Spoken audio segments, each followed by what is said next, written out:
What is wrong with this drawing? Everything.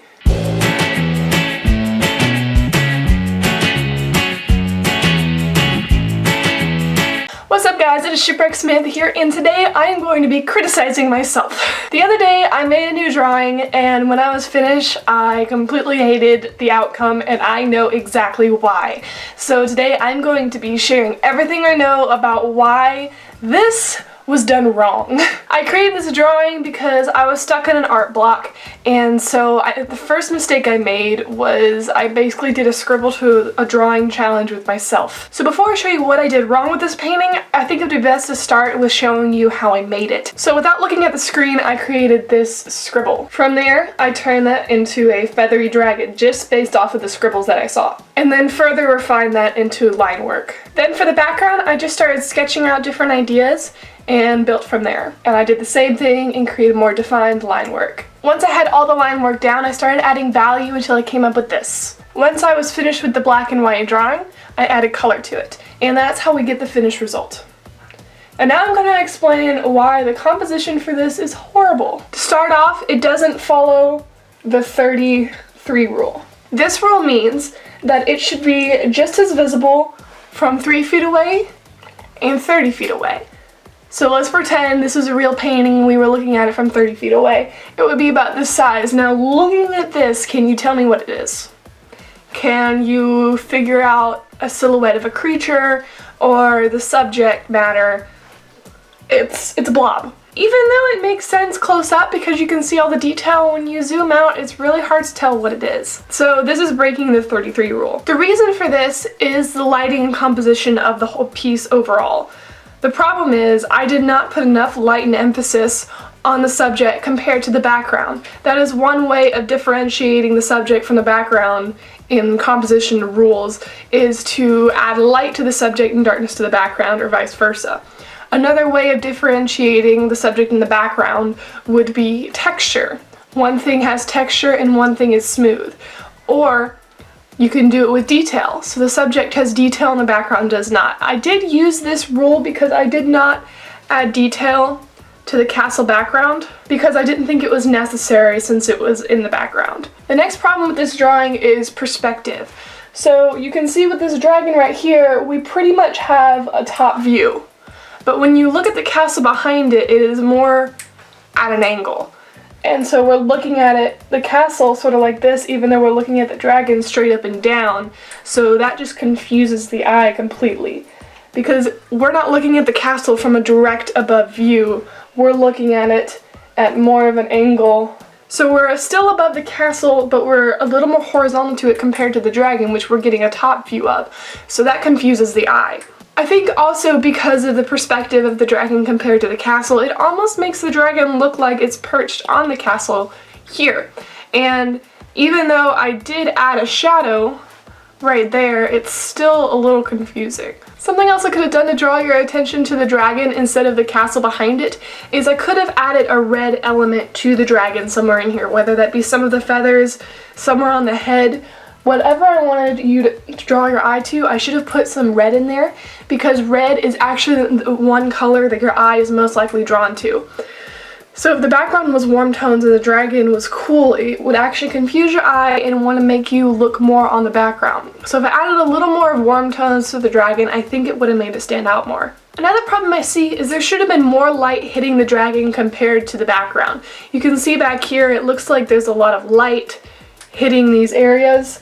And though there is moonlight out and it will hit some of those areas faintly, I really think there should have been more emphasis on where the light is hitting the dragon here, and that would have drawn your eye to it as well. Overall, I think the most important thing is I really should have put more emphasis on the dragon, whether that be making it lighter, making the background darker, adding more detail to the dragon or less to the background, creating more contrast in some way compared to the dragon in the background would have made this whole piece much better.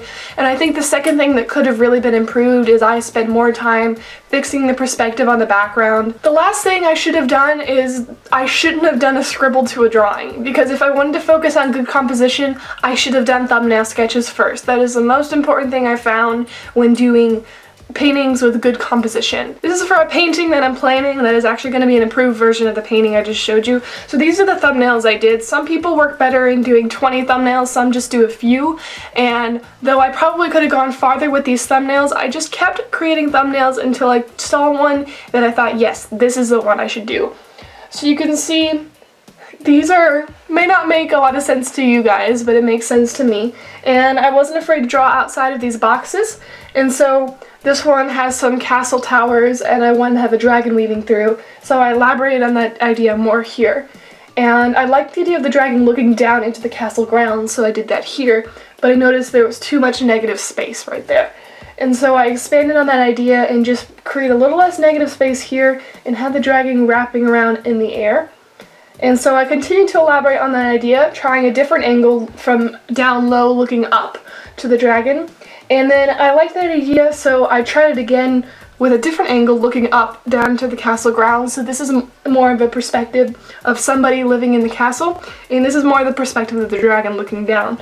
So I eventually stopped here. I really liked this concept, and I further elaborated on that. So because of the thumbnailing, this is eventually what I came up with for this finished sketch. If it wasn't for the thumbnailing, I would have just gone with my first idea and this wouldn't have looked nearly as good. I will still be doing a full painting of this. I'm working on it right now, so if you guys want me to do a speed paint of that, be sure to let me know in the comments below and I can do that and explain the process for this entire painting. Going back to this painting, I think overall the most important thing I should have done was the thumbnail sketches and planning the composition, because I went straight into it, and that was really just because I was trying to get an art block, and this drawing did achieve that. So I don't like to think of this as a waste of a painting, because it did help me get out of the art block I was stuck in and sparked the idea for the other drawing I just showed you that I haven't completed yet. So I don't like to think of drawings as a waste. I like to think of it as me improving, and it was a stepping stone that allowed me to continue on to the next drawing. So I hope me criticizing my own work is going to help you have a better eye to criticize your work as well. And I always think it's good to have a criticizing eye with your artwork to see what you need to improve on, but never in a way that is too negative in the sense that your artwork isn't good enough or it looks ugly, because I may not like the result of this painting, but I am not unhappy with the fact that I did it. So there's a defined line between having a critical eye and having a negative eye. So I hope this video was helpful for you, and be sure to comment below if it was helpful. If you're new around here, I create new art videos every single Friday. I do a lot of tutorials similar to this and how to draw things. I also do art discussions and discuss products and reviews. I also do a lot of speed paints and break down the process of my paintings to help you guys make your own. So if you're new around here and you want to join my pirate crew, be sure to hit subscribe right there down below. And this is the last time you guys are going to see me this year, which is kind of crazy. And there's an important announcement I forgot to make last week, which is I now have a Redbubble shop. I'm really excited about it, and I have a few pieces of artwork set up there so you guys can get my artwork on t-shirts and mugs and other things. And so if you want to support this channel, be sure to go over there and check it out. I'd really appreciate it, even if you just go like some of the products. And the more artwork I make, the more I'll add to the shop, so be sure to keep checking back. All in all, I'm really excited about this next year to come and the future of this channel. I'd like to thank you all so much for helping me achieve over 800 subscribers.